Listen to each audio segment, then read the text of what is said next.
Bonjour, j'espère que vous allez bien. Je suis sur les tirages du mois de décembre 2025, signe par signe. Donc j'attaque tout de suite. Nous sommes le 11 novembre.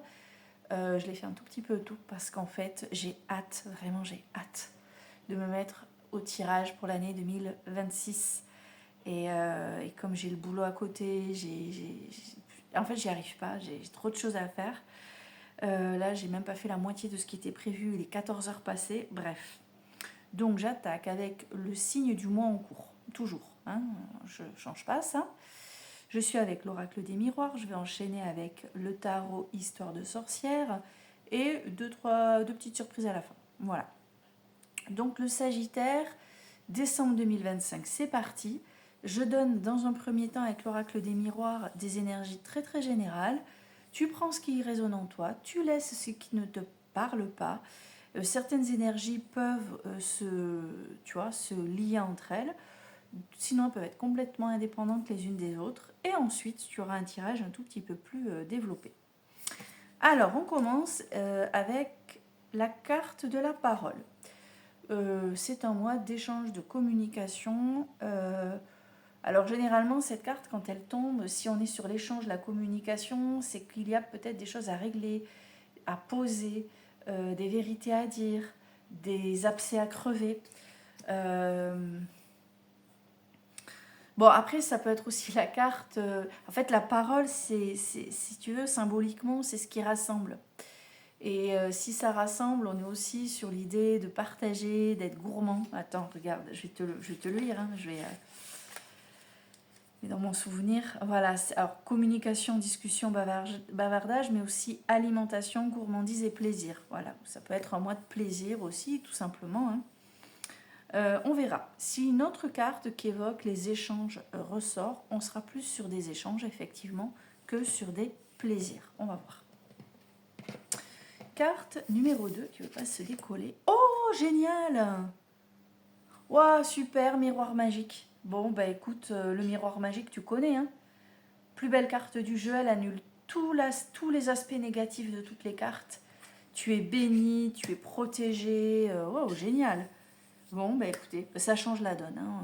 Ça change tout concernant les cartes qui vont suivre. Qu'est-ce qu'on a en carte numéro 3? Voyons. Ouh là là, sexualité. La sexualité, donc soit ça te parle parce que soit tu es en couple, soit tu n'es pas en couple mais tu t'amuses bien.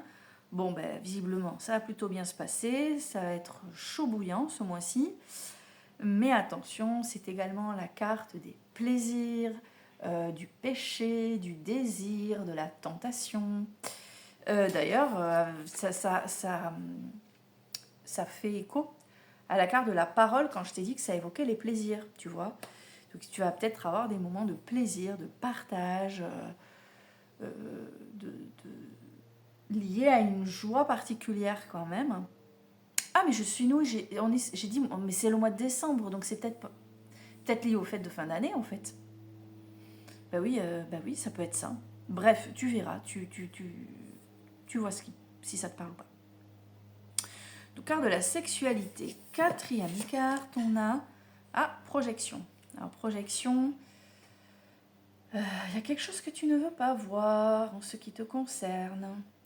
Ou alors, il y a quelque chose que tu rejettes te concernant et qui agace un petit peu les autres. C'est peut-être pour ça qu'il y a la parole aussi, hein, les échanges. Tu vas voir, je vais te lire un truc. Je trouve bizarre qu'elle sorte à ce moment-là, cette carte. Écoute bien. Cette carte symbolise la non-acceptation de soi. Le refus de sa propre réalité qui entraîne une incompréhension des autres, mais aussi les complexes et le jugement envers autrui. Attention, ne juge pas trop les autres, tu ne sais pas ce que tu ferais à leur place. En tout cas, il y a un problème d'image. Tu projettes chez l'autre des choses qui sont liées à tes croyances, à tes croyances limitantes, hein, plus exactement. La parole, le miroir magique, donc la protection. C'est bizarre. Attends, on va voir la dernière carte. Trahison. Alors, je pense à un truc. Parce qu'en fait, la carte de la trahison, bon, comme son nom l'indique, c'est la trahison. C'est tout ce qui est coup de couteau dans le dos, tromperie, etc. Mais ça représente également l'adultère. Tromperie, adultère, on a quand même la carte de la sexualité dans ce jeu. Et entre les deux, la carte de la projection. Donc il y a peut-être, attention, commence pas à surveiller ton mec ou ta nana, à fouiller dans son portable. Hein. C'est peut-être toi, hein, petit coquin, petite coquine, hein, qui va voir, qui t'amuse un petit peu là. Attention, hein, voilà. Mais sexualité, projection, trahison, il y a quand même, si on prend ces 3 cartes ensemble, il y a quand même l'idée de ne pas assumer ce que tu fais sur ce plan-là, voilà, parce qu'il y a cette notion de trahison. Autrement dit, je vais voir ailleurs, j'assume pas, j'ai du mal à me regarder dans une glace, tu vois. Mais c'est peut-être pas ça, d'accord? Je te dis, tu prends ce qui résonne en toi. La sexualité peut être indépendante de ces 2 cartes. La projection aussi. La trahison aussi, parce que peut-être qu'en fait, la trahison, c'est une amie à toi, une ou un ami à toi qui va te trahir, ou quelqu'un de ta famille, d'accord? Mais c'est vrai que ces 3 ensemble, c'est ce qui me vient spontanément. Après, t'en fais ce que tu veux, d'accord? Donc, parole, miroir magique, donc c'est cool. Sexualité, projection, trahison. Maintenant, avec le tarot Histoire de sorcière, on va retourner les cartes. Alors, les deux... Oh oui, d'accord. Bon, alors, on a le 3 de Pentacle où on t'encourage à travailler en équipe, t'entourer, faire les choses grâce aux autres, c'est-à-dire aller chercher de l'aide, travailler en équipe. Regarde, en équipe, on réfléchit à plusieurs. Et cette carte qui tombe en tout premier, tombe par-dessus la carte de la parole. Donc ça rejoint quand même l'idée d'échanger de manière intelligente, intelligible, comme s'il y avait un truc à dénouer, comme s'il y avait une problématique une problématique, quoi, tu vois. Et du coup, on bosse ensemble, on échange beaucoup, beaucoup, beaucoup pour essayer de démerder ce truc, en fait, tu vois. Oh là là, deuxième carte, on a l'as de coupe qui tombe du coup par-dessus le miroir magique. Bon, fais un vœu. Vas-y, tu te prends une petite minute, tu fais un vœu, là. Prends ton temps. Parce que là, tu as, donc, ce que je te disais tout à l'heure, ce miroir magique, tu es béni. Et l'as de coupe te dit également que tu es béni, qu'en fait, quoi que tu souhaites sur ce mois, tout va... comment dire, tout va se jouer pour que ça aille dans ton sens, en fait. Hein. Non, mais vraiment, fais un vœu.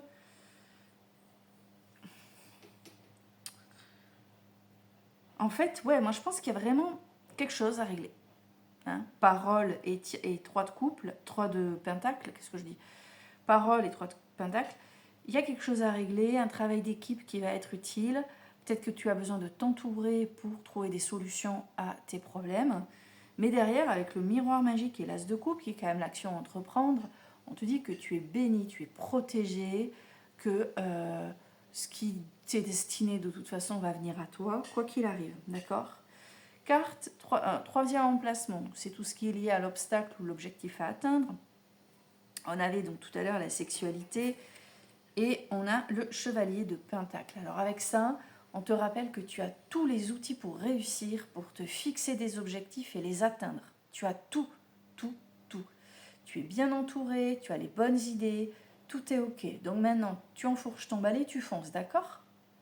Attention cependant, avec ce chevalier, on te rappelle quand même que tu dois faire les choses de manière méthodique, ne pas chercher à aller trop vite, d'accord? Tu fais les choses dans l'ordre, et c'est peut-être pour ça qu'il y avait la parole, c'est-à-dire qu'en fait, peut-être qu'il y a eu beaucoup d'échanges pour te guider, t'aider, t'orienter, et faire les choses dans l'ordre. Et de manière organisée, voilà, organisée. Ok? Donc ça vient par-dessus la carte de la sexualité, donc ça peut être lié, ce que je te disais tout à l'heure, à tout ce qui est désir, plaisir, envie. Tu t'es fixé un objectif, en fait. Il y a un désir particulier. Alors, je vois la feuille qui bouge. Petit aparté. J'ai une abonnée qui m'a dit le potos au-dessus, il va pas très bien. Je sais, alors je l'arrose, ça va pas. Je l'arrose pas, ça va pas. Je sais, il est un peu... et comme moi, il est un peu fatigué en ce moment. Bon. Voilà, voilà. Donc ça, organise-toi, sois méthodique. Énergie. Oh là là, d'accord, 5 de bâton. Ouais, ouais. Alors, tu te souviens tout à l'heure, je t'ai dit avec la parole, il faut travailler en équipe. Bon, alors travailler en équipe, ça va marcher un temps et ça va vite devenir le bordel. D'accord? Regarde, on n'y arrive pas, on n'arrive pas à s'entendre. T'en as une qui critique le boulot de l'autre, elle qui conteste ce qu'elle a dit. Bon, bref, tout le monde qui se crache sur la figure, là. Même les champs en dessous, ils fêlent les uns les autres. Résultat, tout le monde s'occupe de ce que fait l'autre, personne ne regarde ce qu'elle a sous le nez. Regardez, vous avez le chaudron qui dégueule de partout, alors qu'il faudrait peut-être s'en occuper. Et que si on était capable de correctement travailler en équipe, eh bien ça se passerait bien et le chaudron ne déborderait pas. Donc, je reste sur l'hypothèse du travail de groupe où tu t'entoures et où il y a beaucoup d'échanges qui vont te permettre d'accéder, de tendre vers ce que tu veux. Cependant, en plus elle est tombée par-dessus la projection, hein, voilà, donc la projection, il y avait quand même la critique, hein, n'oublie pas, hein, la façon de juger les autres. Donc peut-être que parmi les personnes qui vont te guider, t'orienter, à un moment donné, ça a commencé à te gonfler, peut-être que tu vas juger à juste raison ou pas l'une ou l'autre de ces personnes qui t'auront aidé, et en fait ce travail de groupe, ça va être compliqué. Donc ça peut peut-être expliquer le pourquoi de la trahison à la toute fin avec l'oracle des miroirs. C'est peut-être pas une trahison, tu vois, c'est peut-être pas de la haute trahison, hein. Ça peut être juste tourner le dos à quelqu'un, c'est pas de la trahison, c'est je me casse en fait, tu me saoules, je me casse, enfin, c'est pas grave en fait. Heureusement qu'on a le droit de partir quand on en a marre. Mais du coup, je vais regarder la dernière carte. Et ben voilà, le jugement, tu te barres. Tu fais ta vie, tu écoutes. En fait, l'idée là, c'est que si tu t'entoures pour être conseillé, tu vas quand même suivre ce que toi tu as envie de faire. Tu vas quand même suivre ton intuition. Tu vas quand même rester sur les rails de ce que toi tu avais mis en place dès le départ. C'est-à-dire que tu as un projet, tu vas t'entourer, tu vas écouter les uns les autres, donc ça va finir en... Voilà. Parce qu'en fait, tu t'as demandé de l'aide plus pour voir dans quelle mesure on validait ce que tu faisais que pour être réellement guidé. Tu n'avais pas besoin d'être guidé, quoi. Donc, ouais, tu fais volte-face et taillot. Non, mais c'est cool, hein, il est bon ce jeu. Hein. Donc, il y a quand même l'idée, voilà, de monter. Tu avances dans ta vie, tu montes tes projets, il faut que tu sois organisé, méthodique. Tu vas te faire aider, mais dans une certaine mesure. Ne laisse pas les gens trop t'envahir dans leur façon de t'aider, de te guider, parce que ça peut tourner court. Hein.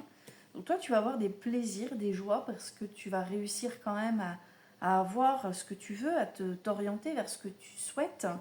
Et à un moment donné, tu vas continuer à faire cavalier seul, parce que tu estimeras que, en fait, tu peux faire cavalier seul. Tout simplement. Alors j'ai ressorti l'oracle Disney, je sais que celui-là il plaît bien. Alors lui il est en train de s'affaler de plus en plus. Il va rouler. Alors on va y arriver. Hop là. J'arrive. Hein. Excusez-moi. Allez. Ouh ça me... Voilà. Alors l'oracle Disney, on va demander à l'oracle Disney... Oh, attendez, je recule les cartes.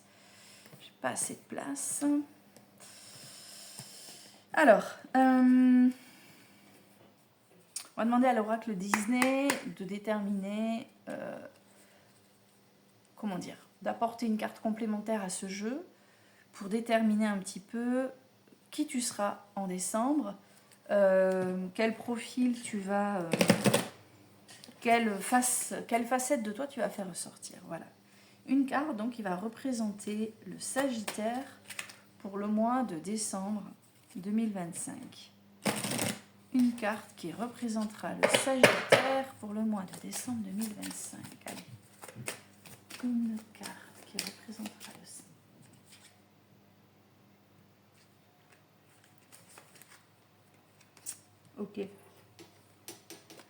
peut-être ta famille en fait avec qui tu vas échanger et au bout d'un moment ils vont te... Mais ça reste une famille unie. Regarde. Peut-être pas, hein, peut-être que c'est les collègues hein, ou les amis, parce que on parle d'une famille unie. Hein. Si aujourd'hui tu te dis super, j'ai plus de famille, c'est ta famille de cœur. C'est vraiment un groupe. C'est comment dire, c'est un système dans lequel tu es intégré et au sein duquel tu partages des vraies valeurs et des vrais sentiments. La famille, la famille c'est la famille, mais en fait dans ta vie tu te crées d'autres.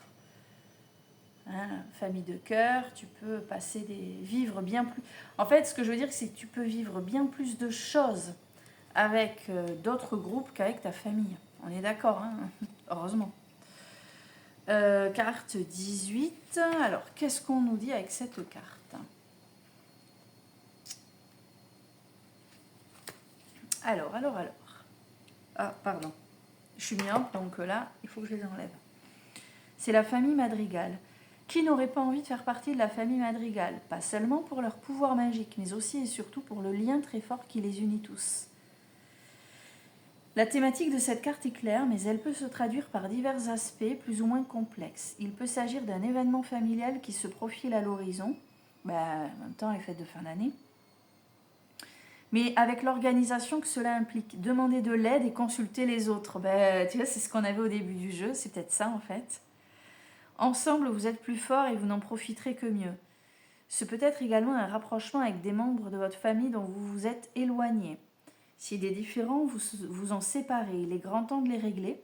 La carte de la parole qu'on avait tout à l'heure. Afin de vous permettre de repartir du bon pied. Osez faire le premier pas, cela pourrait vous apporter beaucoup de joie. De toute façon, avec l'as de coupe, c'est évident. Hein. Il y a quelque chose qui va très bien se passer sur ce mois de décembre. Hein. Peut-être envisagez-vous aussi de fonder votre propre famille. Famille de sang, famille de cœur, peu importe. Ce qui compte, c'est de trouver votre doux encanto. Voilà, pour vous. Et, ah oui, j'avais envie. Ça fait... Ouh, c'est long. Allez, pose-toi une petite question pour ce mois de décembre. Pose-toi une question pour ce mois de décembre. Allez, concentre-toi. On va prendre une carte qui va t'apporter une réponse. Sur une question fermée, hein, bien sûr. Quelle est ta question? Je ne sais pas. Mais le petit chat ici te dit probablement. Donc tu t'es posé une question concernant une situation qui est probable de manière juste. D'accord? C'est probable. On est sur du probable. Donc si tu te dis est-ce que je vais revoir le beau gosse que j'ai croisé en bas de la rue, c'est probable. De toute façon c'était en bas de la rue donc il fréquente le coin. Si tu t'es dit est-ce que je vais avoir le poste que je vise, c'est probable. Alors ça c'est pas un oui ferme, hein, mais on tend plus vers du oui que vers du non. En espérant que ça te satisfasse comme réponse. Puisque si tu t'es dit est-ce que mon conjoint va voir ailleurs, le probable ne va pas te plaire. Donc j'espère vraiment que c'est ok pour toi. Sur ce, je vous dis à bientôt et je vais peut-être enchaîner. Ouais, je vais voir si je peux enchaîner sur autre chose. Bye bye, à bientôt.